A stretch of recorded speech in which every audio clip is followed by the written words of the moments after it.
We'll start by saying the Pledge of Allegiance. Please rise. Ready, begin. I pledge allegiance to the flag of the United States of America and to the republic for which it stands, one nation, under God, indivisible, with liberty and justice for all. All right. Do I have a motion to approve the agenda? I move to approve the agenda. Second. All right. Hillary. Aye. Betty. Aye. JD. Aye. Kirsty. Aye. Aye for me. We're going to move on to celebrations. Superintendent Kim Beckenall. The last time, huh? Yes, that's right. Kevin's going to help me with this one, but I got an email from this Dr. Tom Kane from the Harvard Graduate School of Education, and he had been doing some research on achievement growth since the pandemic, and Kuna is one of the school districts in the United States that he saw a rise in academic growth since the pandemic. And so they wanted to interview me and Kevin, because he was our curriculum instruction. So we were on a call with them for about 30 minutes. And I guess what I would have to say is that in the United States, they saw Kuna, Idaho, similar district size, as one of the rising districts in the United States. And also similar size in Idaho, one of the rising districts in the United States, in Idaho as well. Now, it doesn't mean we're in the 80s or 90% yet, but since the pandemic, our scores have gone up and they continue to rise. So I think that is really something to celebrate for Kuna, that in all the United States and all these districts, and they had a bunch of pictures of all these different superintendents, and I was in there, but it wasn't me. I'm just saying it's Kuna and the work that's been done by our teachers and our administrators and the work that we've done. But it's a really cool thing to be able to celebrate. And in your packet, you have the data, the scorecard, and math and reading to show that rise since the pandemic. Kevin, would you add anything to that? Yeah, they compared us to similar sized districts in Idaho, so they were looking for districts that had shown higher levels of recovery since the pandemic. And we, especially in math, is where we've made the most growth and improvement. Reading has made improvement too, ahead of some other districts our size, but still a little more work there. Yeah, it's a great celebration. It really is for Kuna, and to be celebrated for that. And so people are looking for a good school district for their family instead of some other options. This would be a great place for them to go. And so I know moving forward, that work is going to continue, and I know Marcus will lead that work, and so will Kevin, and so will this team. So I'm looking forward to watching that growth, because you're going to see it go up.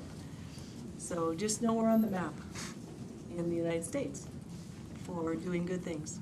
Awesome. So it's great to kind of leave on that note and know that we're going forward with good stuff. Yeah, that's true. Perfect. Thank you. Yeah, you're welcome. All right, we'll move on to reports. Data report, Director Kevin Griffith. All right. Chairman Thornton and trustees, I'm excited to come back and share with you some of our data. I know I promised that I would have comparative data to other districts around us. That's still coming. All I have tonight is our own data, and we'll compare our own data to our own data from previous years. So it'll still be informative tonight. The state has to clean up. Every year they give us a chance to go through our data to make sure it's all valid and there's no mistakes. That usually happens in the month of July, and then by August is when they release all the data. So then I'll be able to come back maybe in August or what's the next month? September, sorry. It's been a long day. Didn't we just say our scores were going up? Not because of me. Just in math. Not because of Just in math, not Just in math. Okay. Anyway, so I'll be able to come back and give you the comparison of all the other districts around us too. So it kind of gives you an idea of where we fit in the whole big picture. But I want to share with you tonight, I'll share with you IRI and ISAT scores tonight. With the IRI, I've got up here, this is how we ended the year. And just as a reminder, I know we've talked about this before, the IRI was a new test this year, the AMIRA, which went from just clicking on question answers in a computer to producing. The kids had to actually speak into the microphone. So it's a very different test format, new to us, a lot of different ways of measuring things. So we have to use this as a baseline because it's really, I do have comparisons to previous years, but you have to keep in mind it was a completely different test. So you see our kindergarten this is the levels of proficiency. So we had 66, 64, 64, and 75, K through 3. I also included this up here because I wanted you to see the growth from the beginning of the year to the end of the year. And these are those different tiers. The green is the at grade level, yellow is approaching, and red is 1 or 2 grade levels below. So like on the kindergarten, for example, where we almost always have the most growth, you can see that starting down here at the red, by the end of the year, they had made quite a big jump for the most part. So this kind of gives you an idea of growth, and I have some more growth numbers for you in a minute. So how does that compare? I've got the historical data up here for you, and what I did though, to keep just this visual reminder, you see the dashed line here between the blue, red, yellow, and then the green? That's because new test, different test. So I gave you the trend for the last 3 years, and then I gave you this year's score so you can kind of see where we're at. So the trend didn't change. I showed you this data last year, those 3 years, so that didn't change. That's the same. And now you can see the new data, which is interesting. I can make predictions, but I don't know if they'll come true. For example, it's interesting to see kindergarten is so much lower, but then first grade is not. We used to have that big drop from kinder to first. We don't have that big drop anymore. I don't know if that will be consistent going forward. That'll be what we'll have to learn about next year. So remember, different test, different format. And then this gives you, with our continuous improvement plan that we submitted at the beginning of the year, and then you gave us the goal of a 2% increase. This was what the expectation would be with a 2% increase. This is the proficiency of IRI, so you can see that in kinder and second grade, we did not grow that 2%. Again, new test, different format. Hard to say why. First grade and third grade met the 2%, met 1%, not 2 there. So again, I would celebrate that too, but I don't know if that's just a new test, who knows. The growth is a little bit more telling because from fall to spring, the goal was to increase. Like I said, kindergarten always increases the most, but the goal was to increase by 30, and we did 33. And this is what's surprising to me. Remember that first grade was always a lower drop, but on this year's test, it showed a lot of growth. So is that a potential growth area for us? We hope so, but we won't really know until next year. And then second grade grew by 1%, third grade didn't. But overall, third grade was higher than it has been previously. So it's kind of a mixed bag with that data. We really just have to treat this as our baseline year. And then next year, with the second year of testing, we'll have a much better idea of where our strengths and weaknesses are and be able to start adjusting. Okay, so moving on to the ISAT. This is the ELA. This, remember, starts in third grade and goes through 8th grade, and then it skips a couple years and we test our 11th graders again. What I did on this is I gave you last year's score and this year's score, the change between the two, and then the green is what the state average is this year. So you can kind of do a lot of comparisons all at once. So in third grade, our percent proficient dropped a little bit, 3%, and we're a little bit below the state average. But in fourth grade, we grew quite a bit, and we're right at the state average. So you can kind of do that same look. I'll come back and talk about this 6th and 7th grade year here in a minute.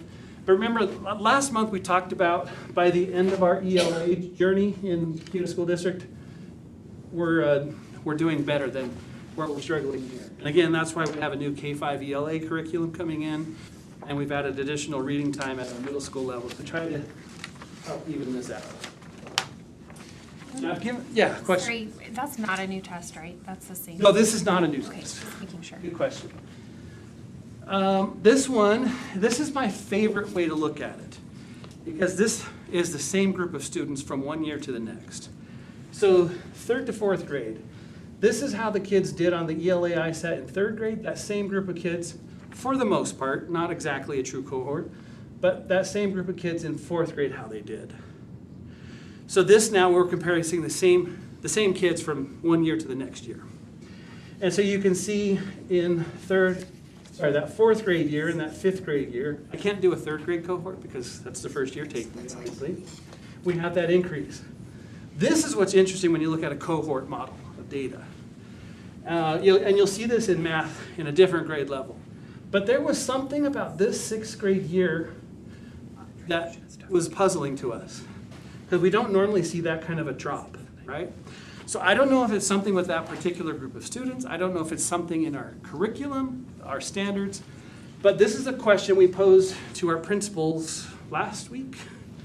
And so they've been looking through this data. That is a group we're going to have to watch next year. Not only that sixth grade year, but we're going to need to watch this group of sixth graders now as they go to seventh grade to see if we can figure out what's going on with that data. Anyway, 6th to 7th, and then 7th to 8th. Again, I can't do the 11th grade cohort because they skipped 2 years of testing. But this is fascinating to see. So, and then I gave you the 4 years historical data. You can see third grade, we had that one really high year, but it's been pretty stagnant. And that's okay with third grade, you never know, because it's a new group coming in. It's their first year of testing. Fourth grade has a good trajectory. Fifth grade, this is going into that sixth grade year. So kind of interesting that it also backs that up. And then 6, 7, 8, and 11, we've got a good trajectory, which kind of plays into what we were talking about by the end of our ELA journey. Kids are doing okay.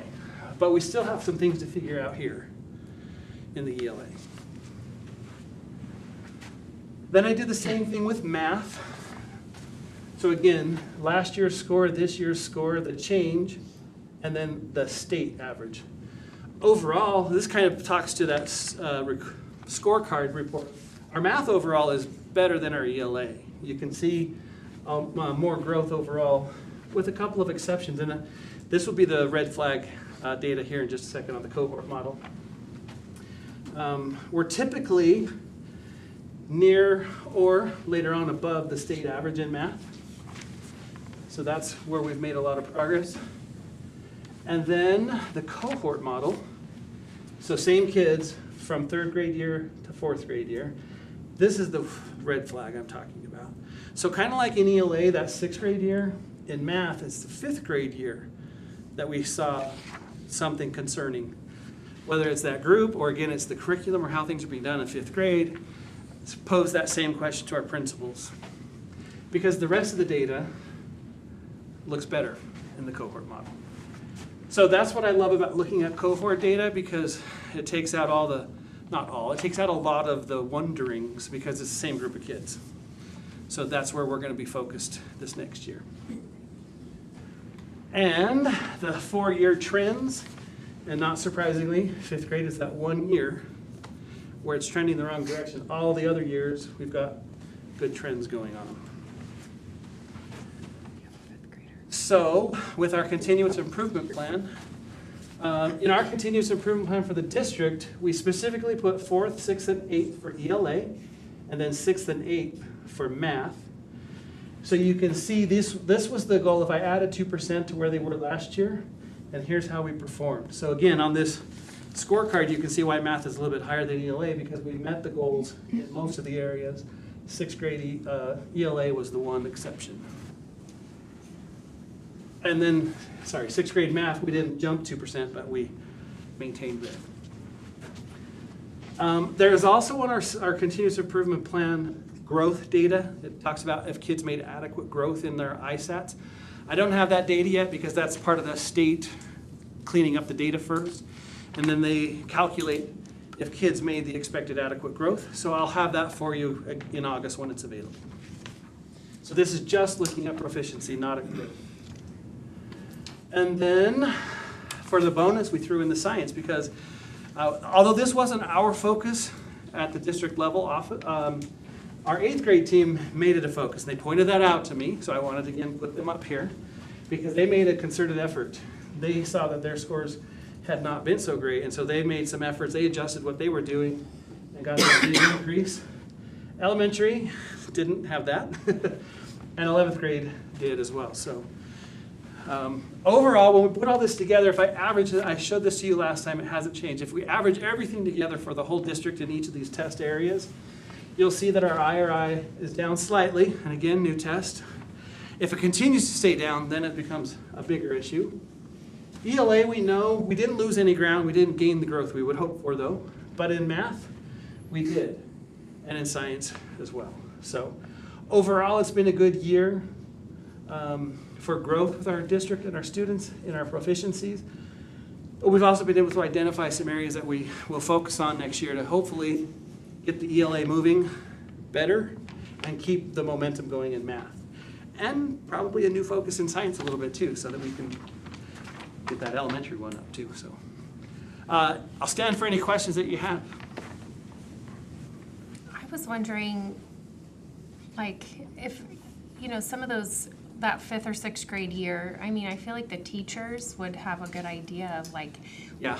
why it is, you know, because they've taught them several, you know, different grades, different years, and it seems like maybe they had some bad days for scheduling, maybe it's the group, like it just seems like maybe they would have some insights into that. They definitely will, and it's hard when it's a summative assessment, those high stakes. You know, you got a bad day, you got a bad score, but I don't want to use that as a justification either. Sure. So you're right, we have to go back to our teachers.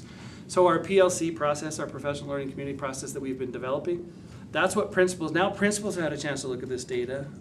They will take this back to their 5th grade teams or 6th grade team, whichever team, next year, and they'll go through the same process with them, and that's where we'll get the better answers, because they're the ones that know the kids and what happened last year. And they're the ones that are going to have to make whatever changes, or identify changes that we need to make as a district, either way. Last Thursday morning, we had in the morning, I had a final PD, and we had 7 different stations, and each station had different data. Right. And we were all at a station, but it was interesting for the principals, and we had them broken up by an elementary, a middle, and a high school, so it was all 3 levels were there, to hear them look at that data and then their own data, but also talk about things they were already going to do to address those areas where we had the gaps, because we've already talked about that. Right. And I know I wasn't there in the afternoon, but I know you guys carried that on in the afternoon. Well, in addition to academic data, we looked at attendance and behavior, referrals, Surveys. the survey data from our students, our staff, and parents. So we took a bigger view of everything as well, as not just the academic data. Yeah, and it was great conversation for them to look at, like, well, from elementary to middle school, to talk about the different things of, well, what are we doing about this intervention, or what are we doing about this? And I was really impressed with the conversations that they were having to address where the gaps were, because none of us wanted those gaps, you know? We celebrated the good stuff, but we're like, doggone it, how do we, as the system, Right. close those gaps? I feel like we have a good balance too, because we're celebrating the growth. I mean, we're moving the needle, but we're not satisfied yet. We're still hungry. They're our kids. We want them to grow and learn more than what we're doing currently. So it's kind of a good place to be, perched to move forward, but not in a terrible spot. And we have momentum, so we got to keep that going. I know with my older kids, the triplets a while back, there was a lot of teachers would tell them, hey, this test doesn't matter, just relax, and like, don't worry about it. But they were accentuating that too much, in my opinion, when I would listen to my own kids. And I was like, and I know we've talked about this before, and I think we just need a team effort to make sure the kids are on board, that we make sure we're given some type of reward when the kids do better, and that they know about it, and that they're fully invested. And yeah, it doesn't matter for their grade, but at the same time, It's important. yeah, it's important. We need them to do their best. And I still kind of feel like some of these standardized tests, I still think kids do that. And if we could somehow get those kids to buy in and celebrate that, and somehow celebrate their, when they do well. Yeah. We've talked, like we reinforced with our proctors, for example, that they needed to be proactive in watching students and encouraging and keeping them on task. Because it's really easy as a proctor to, oh, everyone's testing, I'm gonna go work on something for a few minutes. And then before you know it, somebody clicked their way through the test and Yeah. it's not a valid representation of what they learned. So there's a lot of factors that play into it. I know we've been, like, our schools have tried to build that culture of assessment too. Not so that it's a high stakes thing, but just the view of let's celebrate, let's show your best so that we can celebrate your best learning. So we're trying to build that culture. I see, especially at the elementary where it's a little bit more rah-rah anyway, some of those celebrations for testing. And so. I know Robbie's really been working on ideas with your departments too, right? To figure out how do we get, to your point, JD, how do we get these kids to make sure, take it seriously, not just click through, because it matters to the state on how we perform, you know? And if they just click through it, there's nothing we can do. But I know Robbie's been, and his team have been working on ways to, and ideas of how to make that better and have the kids really just take it seriously. And I can nerd out for just a second and celebrate what Robbie and the high school team is doing, because they already knew this because his visit to Rigby High School with their math department, and then at our training that we went to for PLC, talked about RTI, we came to some realizations that we haven't, the way we've structured some of our math and language arts, especially at the high school level, we're not teaching all kids at the grade level content. So they have worked on ways to switch that so that even students who are on IEPs are getting everything they're supposed to get at the core level, which we're supposed to do with all kids. We're supposed to guarantee that level of learning. So they've got some things in place that will help so that they're getting the core instruction they're supposed to get, and then a second dip for the things that they're struggling with or they have skill gaps in. So I think that will start to make a big difference as well at the high school level especially. So, and middle school started doing that the last few years with their intervention. So they've figured out a way to give everybody their grade level core instruction and then add a second dip as well. So we're starting to see elementary, it's easier to do at elementary because you control the whole schedule and it's within the same classroom for the most part. Middle school has figured that out. Now high school's working on that too. So it should lead to that high school number coming back up with everybody else too. So anyway, I'm excited for it. There's still a lot more work to do. But we appreciate your support on that too, so. I don't know who's next, but. Melissa? Oh, Melissa? You want the clicker? All right, thank you, Kevin. Patron comment, do we have any? No, okay. Move on to new business. First up, consider the 2026-27 school year negotiated agreement. KE President Melissa Nielsen and Assistant Superintendent Brian Graves. Go ahead. Before we start, I was gonna just advocate for my 5th grade teachers. The science ISAT is actually the first time they see that test. So it's kind of like the 3rd grade ISAT where it is that base level. And having just 2 years ago taught a 5th grade class and having to do it and, you know, walking around watching the kids take their test, it's a beast. It's actually quite intensive. So, all right. Trustees, Chairman, we're here for our master contract time. So our purpose is just to kind of go over, review what we were able to negotiate with, or collaborate, work together with the district and the association, and what we were able to come up with. Sorry, I got a frog tonight. Our ratification results, we have 97% of our members ratified. So we have ratified on our end. Our compensation summary is, as you know, we are in a budget crisis, and as teachers, we're aware of that. So while it would be amazing to have a cost of living increase, a raise, whatever, lots of money coming into our schools and our teachers, one thing that we, as you look around at other districts in the area, there were some furloughs, there were some freezes, some different things. As 18-year veteran in the Kuna School District, it was really important to me that with the last few years, we've worked really hard to fix the salary schedule that had been messed up because of furloughs and freezes and different things. And it was really important that, to me, that we not freeze our teachers in their lanes and in their steps. So their steps are from year to year. So for example, if this was my 9th year teaching, Next year, I'll be 10th year, but if you froze me, I would stay at the 9th year. And I never make that back up, which is problematic. So we were able to, the team, Mr. Jonathan in particular, able to come up with a way that we could just advance that step. Meaning there is no increase in the salary schedule. It stays the same as it was last year, but we've allowed the movement of from year 0 to year 1, 1 to 2, and on down.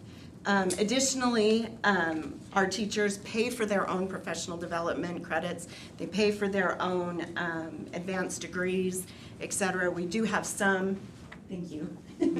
We do have some incentives for repayment, but if you've ever gotten a graduate degree, you know it's tens of thousands of dollars depending on what you're working on, and the teachers are basically paying for it out of their pocket. This is one way that they can advance in the salary schedule. They can make more money by getting more education, and we felt that that was important to honor the money that they have spent and the time that they put in this year to move. If they are able to move, it's there. If they're not, they're still just in the same lane. Last year, the governor, legislature implemented those minimums for resident, professional, and advanced professional. We still have to honor those. And legally, you have to honor, if I was professional this year, excuse me, Mr. Graves. If I was professional this year but had obtained my ability to become advanced professional, meaning that I had met my goals, I had worked 8 years? 8 years. I'm at my 8th year. I've done all the things that I'm supposed to do in order to become advanced professional. I will move to advanced professional. So that's where, when you look at the salary schedule, there's those two different amounts. The top amount would be the lesser endorsement, and the higher is the higher endorsement. This benefits the district as well. Sorry. Because with the advanced professional endorsement, the district gets more money for me as a teacher, if that makes sense. So, while we're not excited necessarily that we're not getting a raise, we are excited that we're not frozen. Anything to add to that? Are we good? Step 15 employees, that's always that really tough, the end of the salary schedule, where when we don't get increases in the salary schedule, there is absolutely no raise for those teachers at all. There isn't a step, there isn't there could be an education movement, but pretty much if you've been teaching 15 plus years, you have quite a bit of education. We were able to find a one-time payment of $500, so just basically a bonus for sticking it out in Kuna, saying we really do not want to lose our teachers. I think there's a little less competition in some of our surrounding districts, but there's West Ada and Boise. We're still wanting to keep our teachers here and not having them leave, especially our veteran teachers, our teachers that are experienced, that have worked in the district for a while. They know the PLC process. They've gone through some of the hard times and stuck with us. So they will receive a one-time payment. It will not go into the salary schedule. It will be for the year and then gone. Insurance, of course, everything's going up. Gas is ridiculous right now. So, of course, health insurance is going to go up as well. Our current, who are we with? Regents. Our current Regents policy was an increase of about 15%, depending on which plan you are on. We decided to go with the new Pacific Source plan instead, which resulted in a 10% increase instead of a 15% increase. In order to work with the salary schedule, we have opted to, as employees, we will now contribute $50 a month instead of only $25 a month for our PPO. But it's the premium, thank you. So we'll, instead of the $25 to the premium, we'll contribute $50, which kind of negates any, well, basically we got less money. So not only did we not get a raise, but now we are paying more for insurance. But it puts us more competitively with the surrounding districts, but more importantly, it's our, as teachers, it's our way, our union, of saying, we really want this budget issue to be fixed. We are willing to take a hit. We're willing to pay the $50 instead of $25 if it saves how much did it say, 400? Yeah. Approximately $400,000 to $500,000, in the hopes that we can quickly get ourselves out of debt so that this is not an issue, that we're not having to balance our budget on the backs of teachers. Our dental vision has gone up. The Willamette went up 6.3%. The Delta Dental is at 2%, but no change in benefits. The vision coverage stayed the same. Contract language, we always try and clean up things in our contract. With our legislative House Bill 516, our union rights have been depleted. So we have put language in there in the hopes that it will be overturned or a different bill may be passed that will give us some of our rights back. We've put it into the contract that we're in compliance with House Bill 516 for the 26-27 school year, with the hopes that we will be able to get some of those privileges back or rights back as a union. We have clarified the teacher workday expectations. We've certificated so category 1, 2, 3, we've clarified that language for the teachers. In the past, our student achievement plans that were based on the IRI were, the language was kind of dubious, I guess, that it made it very difficult for our teachers to meet the goal. And we've been able to work with the state to make sure that we're in compliance, but also that our teachers can be successful. We've clarified the language of employee representation rights, due process, and graduate credit reimbursement procedures.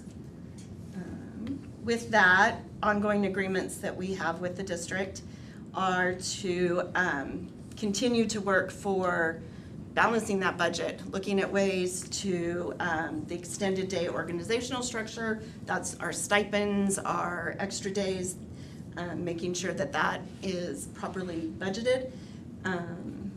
Continued dialogue regarding our compensation, class sizes. It's really important that not only do we not increase our wages, but we pay more for insurance and then you put more kids in our classrooms. Really making sure that we're looking at every possibility for whether it's combo classes or in the secondary level, removing some of those courses that are low enrollment so that we can balance the caseloads effectively. Also working to provide training for our teachers. Behaviors are always escalating.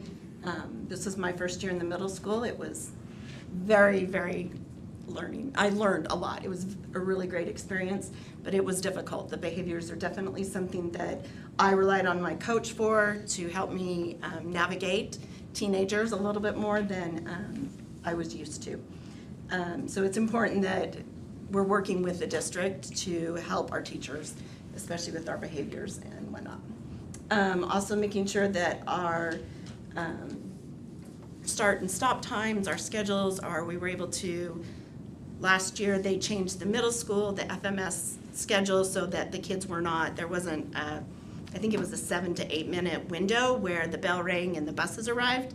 So doing the same thing with Indian Creek, so the bell will be 5 minutes, so the kids will be in class a little bit longer, but the buses will be there once they are released, if that makes sense. So we're not having a little bit of chaos between the end of school and the arrival of the buses.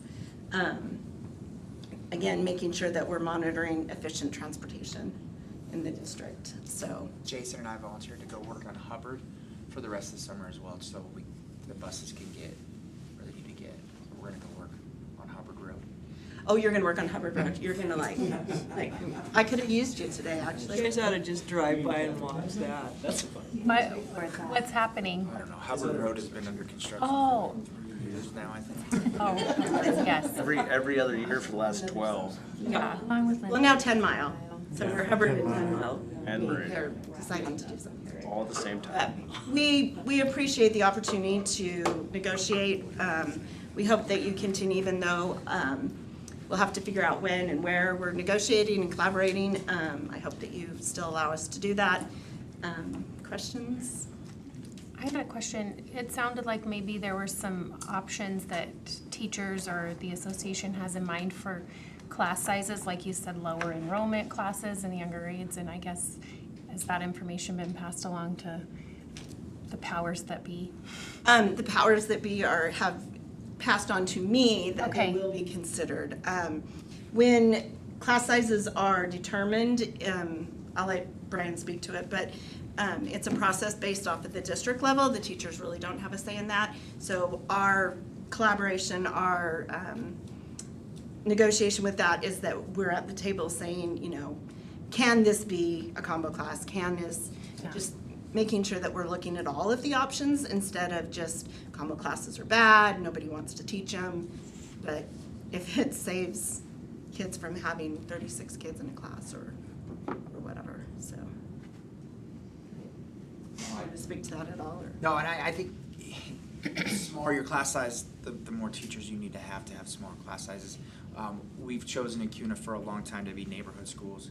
When you do the neighborhood school, when you only have 2 second grades, and then you might have like 2 classes of 25, but if you were to bring in a third, now you have 3 classes of 17. And so that number, back in the olden days when we used to do second grade all together in one building, it was easier to level classes.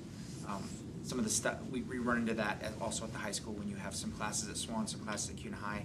You can't level them because you can't take these 3 kids out and put them at Swan because it's just down the hallway. It's actually 2 miles away.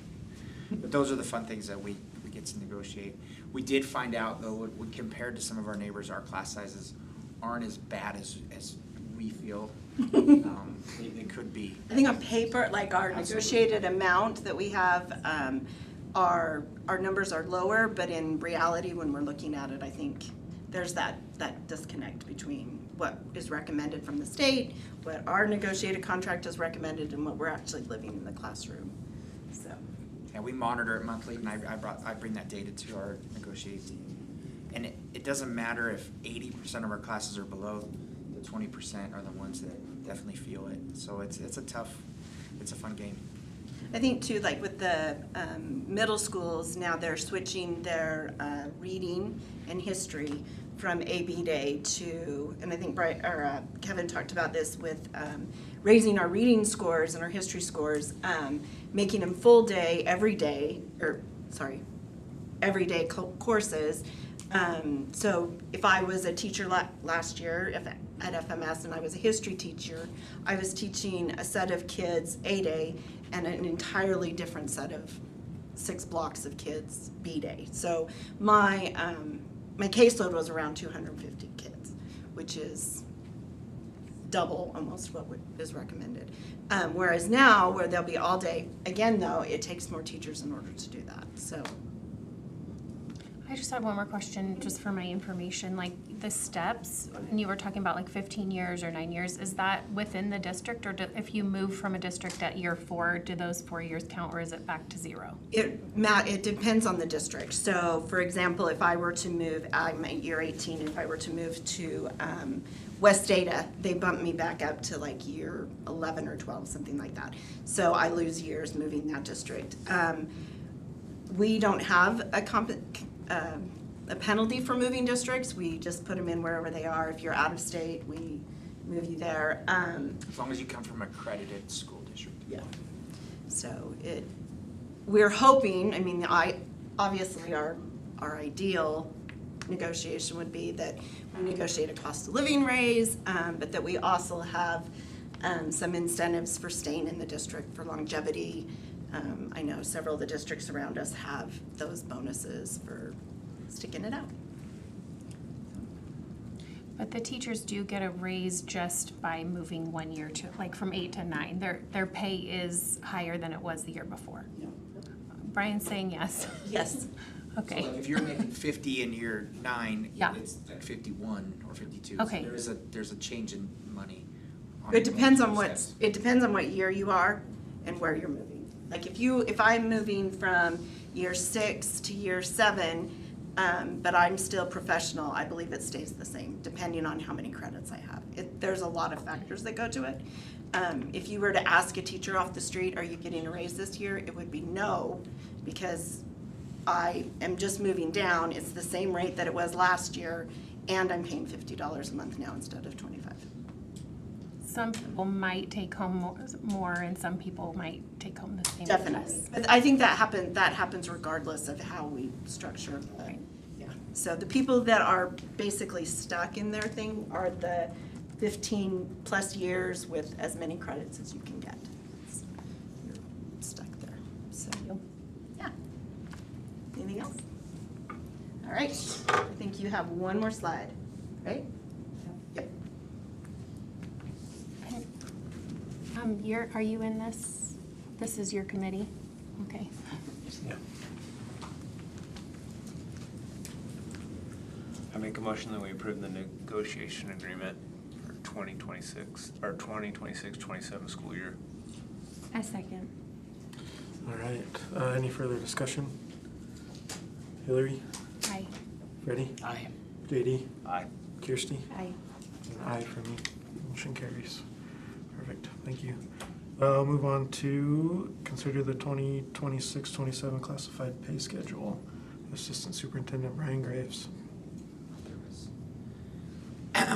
Part of negotiations is for certified staff.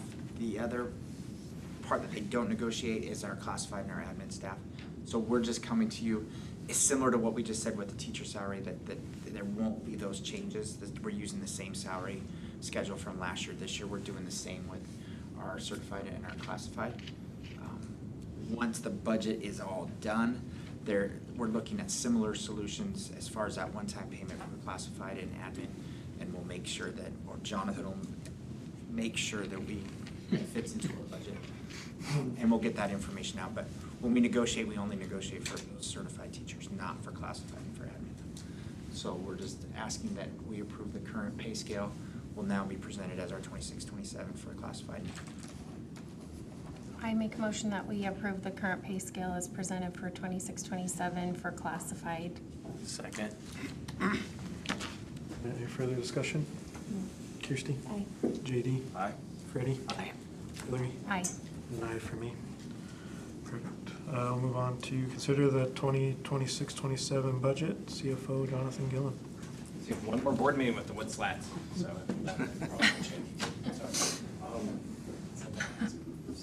All right, so last time we took 45 minutes to go through the budget, so this time you guys got an hour set aside, right? No, just kidding. That's my for the day. Thank you. Okay, so what am I gonna do? I put the financial report, wrote it all together. I'll give you a quick update on financial position, things I'm seeing. What has Charter Impact been doing for you, just so that you kind of are aware of the things that we're getting done, and then I'll dive into the budget. You're gonna see a lot of the same slides. And the reason is because since we had our board meeting, remember I had to tell you, we turned around and published the budget in the paper. And so we essentially kind of locked in the budget and what we expected to see. So you're gonna see a lot of the same things again. We'll talk about some stuff again, we'll reiterate some comments again. And should you choose to move forward, you can move forward with the budget. So a quick update on financial position. It's always really fun. It says no major changes to support units, right? We were hoping, we've done some data research, but essentially our support units are pretty much locked in at where they're at. So as I've kind of talked about, not only did you budget for a loss on the expense side, we also had reductions in some revenues as well. And so that was our change in support units from where we budgeted, which is why when we talk about the budget, we're going to talk about budgeting for less support units than we did this year. What does that mean for this year? You're gonna have a loss on the expense side, and a reduction in revenues on the other side. So we're gonna have a little bit of a double hit. It is gonna be offset somewhat by your investment income that you're generating in that modernization funding bucket. So we'll get to transfer that back to the general fund. So it will offset some. Will it offset all the revenue loss? No, it will not. And so you'll have a little bit of impact on fund balance. Nothing different than what I've been sharing for the last few months. And then losses are largely driven, just like you saw in the budget. It's that special education overage costs that we've already been talking about. So what have Charter Impact been working on? Federal grant applications, those are very exciting. It was a really fun day. So I worked through all of those, IDEA applications, title applications. Essentially what happens, you get allocated federal money, but there's still a lot of steps in the process. So you see $1 in the budget, that's not the end of the process, that's just the beginning. And so now you fill out a federal application that essentially walks through how you're gonna utilize the dollars. It is all driven based largely on the budget, so it's all financial data. So I take the budget that was prepared, that is the preliminary budget we think we're going to use, and I put that into a different system. I provide them a bunch of information, and essentially it walks through working with the State Department. And the State Department is your actual fiscal agent. They disperse the money to you, but they need to approve those applications. So those are in process. I think they've all been submitted or will be submitted by the end of the week. And so we're moving right along with that. I helped out with CFO interviews, so I did some preliminary reviews of those. Got to visit with a lot of great folks, so that was super fun. And then I prepared a bunch of budget docs. So essentially your budget information, either working with the staff here to get the accounting system to present it, and then along with those for your publications. So just all the standard stuff that happens this time of year, but it's a lot this time of year, just working through state and federal reporting. Questions on the financial report? I didn't think so, but I'd ask before. Okay, there wasn't too much to talk about for you to have questions. Okay, so what are we gonna do? We're gonna review revenue and expense assumptions. So we're gonna talk about it again, right? So we can start to get that in our mind. Okay, this is how it's gonna be next year. I did not provide you every single slide of the other funds. I summarized it this time, so I thought that'd be more exciting. So we're not gonna go through all of those. We will go through all the general fund slides again, because that's really the fund where we make most of our decisions, right? That's where we live, that's where we kinda know our losses. And so we'll have some time to talk about it. And then I did just put a copy of the publication in the paper so that you can see what patrons saw in the paper as part of the process. So support unit calculations, again, we budgeted this year for roughly 277.43. We hit 271.44.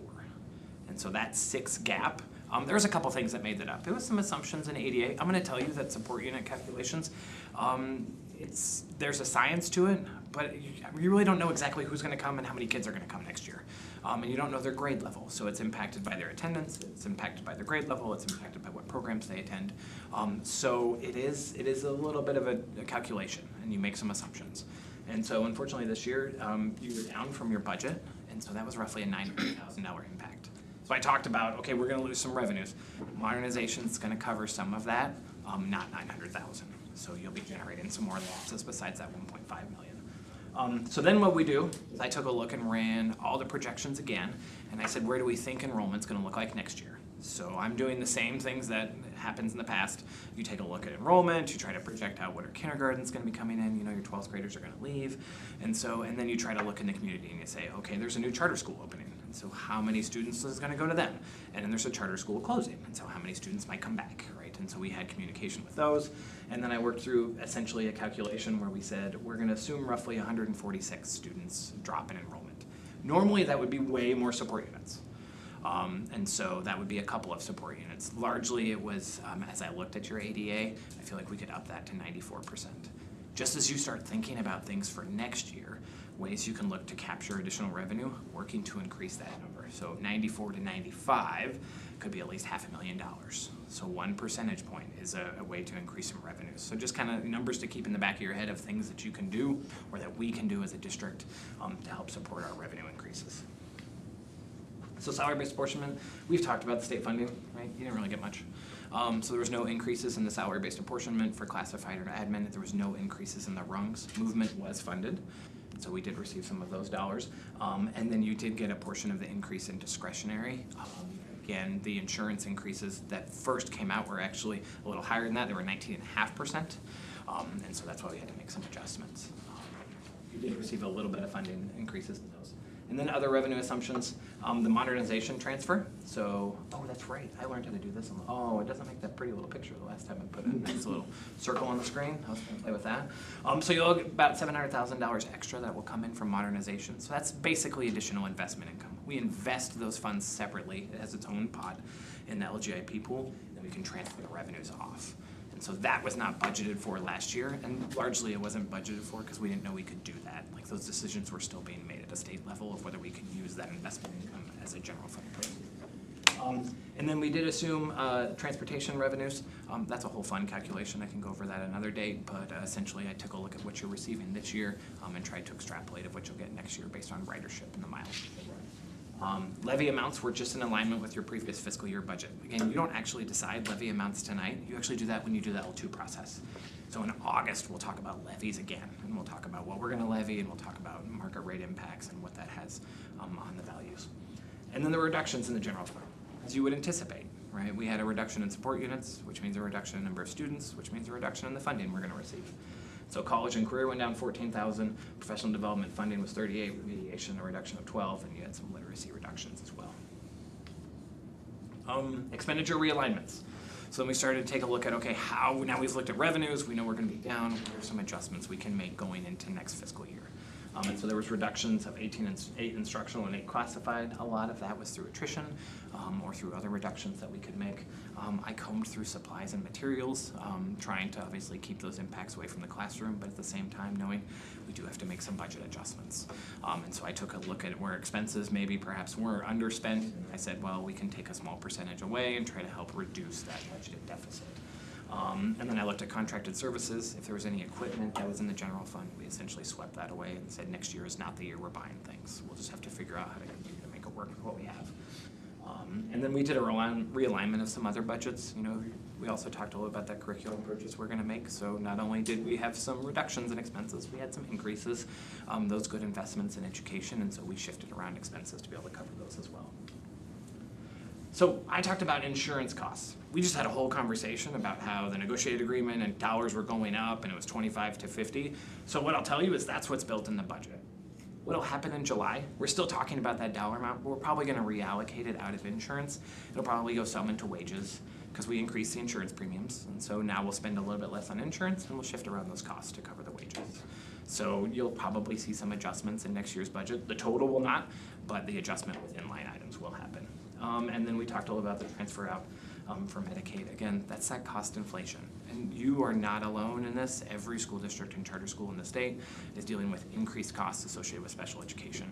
And so this is just a projection of where we think that'll be. It is reflected in the Medicaid fund, but that's really just because that's a zero-based fund. But really, it's just the cost of special education services as a whole. And so that'll be something that school districts and charters will continue to work on. You'll continue, I'm sure, to hear conversations at the state level about how we fund that. So for all budget impact this year, you projected to have a $1.5 million loss. That was before you knew what revenues were gonna look like, right? And so, again, there's that $900,000, so you could be as high as 2.4. I don't think you will be, because I think modernization money will cover that. And so next year, I'm projecting a $2.1 million loss for the general fund. So again, how are we gonna reduce that? So we're gonna take a look at everything. We're gonna look at staffing models. We're gonna take a look at additional revenues. You heard me talk about attendance. We're gonna look at Medicaid revenues if there's ways we can recapture those. So everything on this plan will be worked to essentially try to identify how ways that we can do that to reduce that budget. And so part of the conversation that will happen over the next 12 and 24 months, what is this gonna look like? How is it gonna work to the budget? Remember we talked about a 2-year plan. This is starting to implement that plan. So we'll continue to make decisions to work through those reductions. Then there are your other funds. This is the one that had like 25 slides. I just gave you the highlights here. Not super exciting, but state technology is down another 30,000. Again, that's just because your support units and your ADA are projected to be down. And all of this churns the other way if you have more students, right? So we'll project conservatively, and then we'll be excited when we have more. Title I and Title III, we projected a decrease. Title I-C, Title III, and Title II actually had a combined $72,000 increase. So that's nice. Some of those federal programs will get a few more dollars to utilize. And then again, we have the overage in Medicaid, just to highlight that one more time. And then school nutrition is projected to lose money. I think that largely will be covered with the fund balance that they'll be able to use. But as you work out in future years, we'll just have to kind of think about the school nutrition program. That's another one that has cost escalations. So just the inflationary pressures coming with really a fixed revenue stream of what you can generate from that leads to the cost reduction, leads to the budget reductions. This is a copy of the publication that went out. So if you were like me and you ran to the paper the day you got it, or you get an online subscription so that you can check that, this is a copy of the information that was provided for taxpayers. So what happens now? Assuming that you move forward with approving the budget as was presented, I'll do some final submissions to the State Department so that they make sure they have that budget on file. We'll upload the budget into the accounting system, and then we'll operate next year. And we'll start learning to work with it, and then continue to make adjustments as we go. And with that, I can answer any questions you have.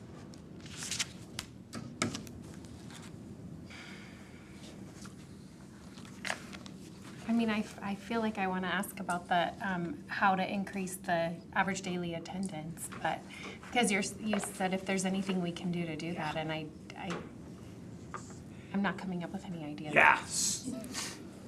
Chairman, trustees, sorry, I'll be formal. I haven't been formal the whole time, and now I'm gonna start. So what I will tell you is, quite honestly, like, I can tell you it would be a great thing to do, but really what I would defer to is the superintendent Sure. and to the academic staff. I can just tell you that it's a commitment, but with that commitment comes some value to helping the budget side, as well as the fact that we know that if students are in the classroom more, they're gonna be more successful. That's where we want them to be. Right. So really, if we get both sides of that. And so I'm sure that the school district will discuss that, and I don't know. I think, aren't we one of the higher ones in the state as far For as attendance? average daily attendance? And I might be making that up. I don't know that, but for some reason I was thinking we were actually pretty stinking.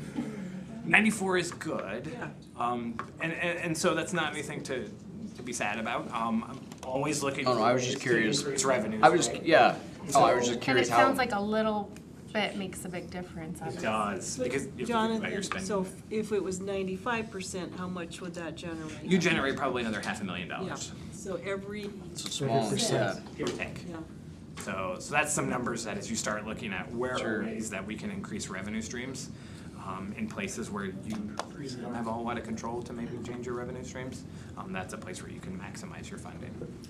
That's one of the reasons we looked at the data, the attendance data with our principals too, because principals track data or attendance of students, but we want to track it at a district level and do some district reporting consistently. I think that'll help. It brings it to the forefront if nothing else, so that we're focused on it.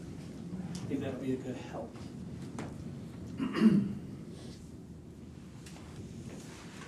Other questions? Thank you very much. Thank you. Thank you. Do we have a motion? Oh, do we need to make a motion? You do. Oh. Yeah. I make a motion to accept the 26-27 budget. I second. Perfect. Any further discussion? Kirsty? Aye. JD? Aye. Freddie? Aye. Hillary? Aye. An aye for me. Before you present, no, Marcus, just don't, no, come on. I just want to say that, again, so thankful for Jonathan at a time in October when we lost Brad.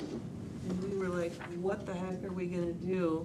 And a call to Jonathan, and he came over with Charter Impact and sat down, and he, as busy as he was, because he liked us. Thank goodness. He was like, let me see if I can figure out how to take, to help you guys out. And so it's been such a valuable piece to have you with us, Jonathan. And knowing him, and just, we know that he knows every piece of a budget, especially with education, to be able to just have someone that valuable be willing to come and help us out was just, I'm so thankful for that. It's been fun. Thank you. You guys are, it's a fun place to be. And you're gonna do great stuff for kids, which is awesome. Thank you. Yes, thank you for your time. All right, we'll turn the time over to incoming Superintendent Marcus Myers. Well, thank you, trustees. I just wanted to take a moment to update you on the hiring process to identify Kuna's next CFO. I intentionally planned it for right after this discussion because it speaks to the importance of the position. It speaks to the importance of the leader who helps us guide and lead that work. And then it's important to talk with you and provide updates for you around the process for that and to update our staff and to update our patrons in that as well. Before I begin, I want to do the same. So we're going to spend a little bit more time celebrating Jonathan.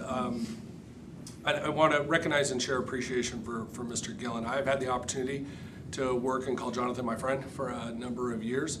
I can tell you his contributions to Idaho education and specifically to what we've seen in Kuna speak to what is truly at Jonathan's core. I can tell you what's unique about Jonathan is that as an accountant, he understands the dollars that we're entrusted with create the conditions for learning and success for students. The evidence of this is that one thing that's unique about Jonathan and something that we've done for a number of years is Jonathan could do the job of CFO from an office, a district office, and do that all day long without ever stepping into a school. Jonathan walks schools. Jonathan gets to know the people, he gets to know the kids, he gets to know where every dollar and every cent goes to impact what we do each and every single day. That is unique, incredibly valuable, and something that was modeled for me long ago by Jonathan, and a characteristic we would want to see in our next CFO as well, and truly understanding that every dollar counts.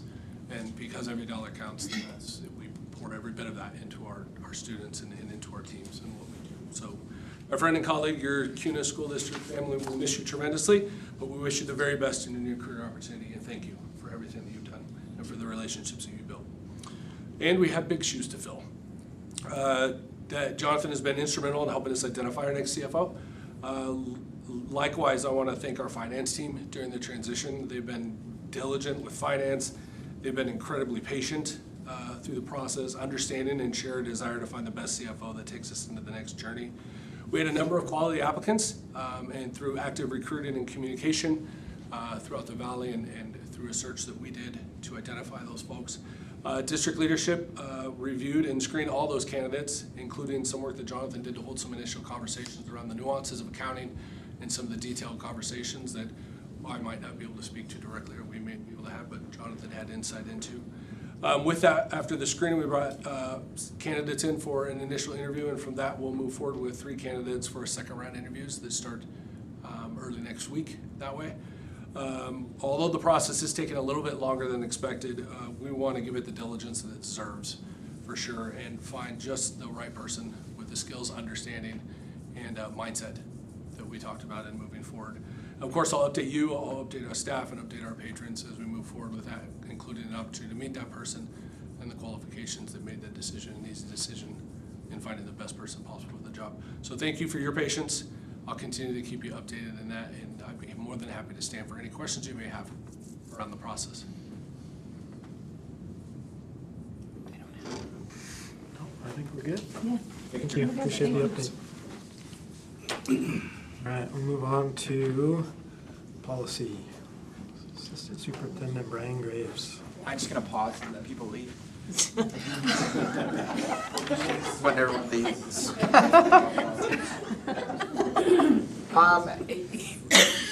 In the night of saying thank you, we spent 3-4 years getting caught up on our policies. We're at that point now where we just bring you guys policies every quarter from Jill, from Ms. Olinka, our attorney.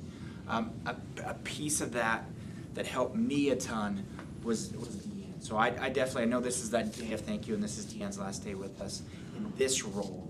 But thank you very much for all you've helped me do, especially with policy. And I know I drive her crazy with it. She likes it even more than I do. We're the only 2 people that even barely like it, but thank you, Deanne. It feels like a lot, but again, remember, these are the ones. Q2 policy updates are sent to us based on Trustee Bruce's husband and all the other legislators, everything they do, all their work they do. These are those policies that change because of law, IDAPA, and rule. So we didn't get a lot of say in these, but all of our policies had been caught up, so it was really easy to make them current.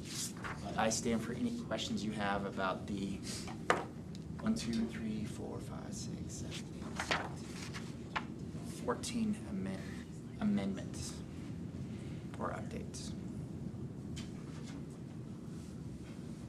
I'm good with all of them. Oh, wow. It does make it easier when they're not like counting up, catch up from 2004.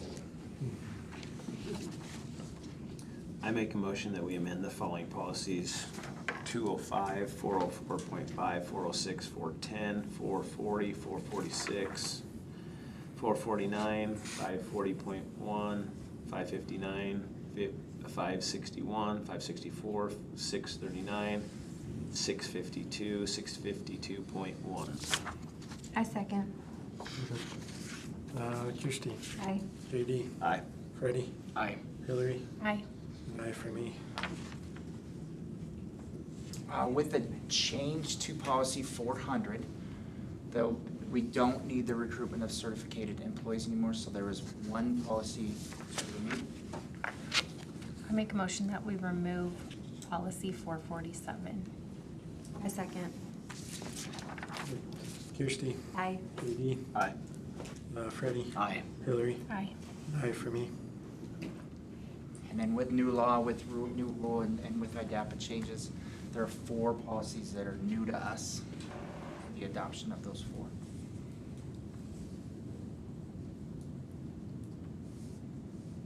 I make a motion that we adopt the following policies: 297.1, 400, 564.1, and 640.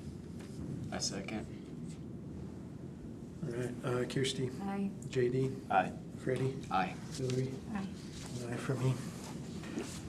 Thanks, Brian. Yeah. All right, do I have a motion to approve the consent agenda? I make a motion that we approve the consent agenda. A second. Kirsty, Aye. JD, Aye. Freddie, Aye. Hillary, Aye. and aye for me. All right, good of the order. June is Idaho School Board Appreciation Month. Put that other picture up there. I don't know why you didn't. Oh, I should have.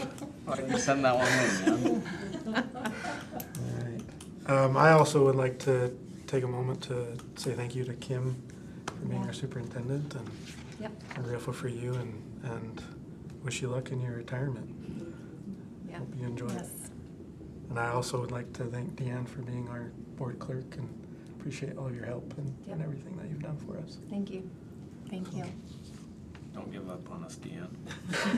Don't give up on us, is that what you said? When I just gave her 2 cases of yellow yellows. Oh. Well, I mean, 2 12-pack, sorry. Is that your favorite? Oh, good to Good know. one. All right, do I have a motion to adjourn? I'll make a motion that we adjourn. I second. All right, Hillary, Aye. Freddie, Aye. JD, Aye. Kirsty, Aye. and aye for me. Meeting adjourned.